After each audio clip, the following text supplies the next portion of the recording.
John stumbled upon the typewriter at a dusty estate sale.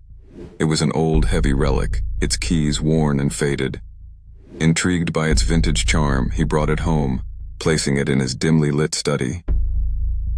That night, as the wind howled outside, John was awakened by the rhythmic clacking echoing through the halls. His heart pounded as he approached the study, the sound growing louder, more frantic. The typewriter was typing by itself, keys striking with furious intent. Words formed on the yellowed paper. The end is near. Chilled, he tore the paper free, crumpling it in his trembling hand. But the typewriter continued, relentless.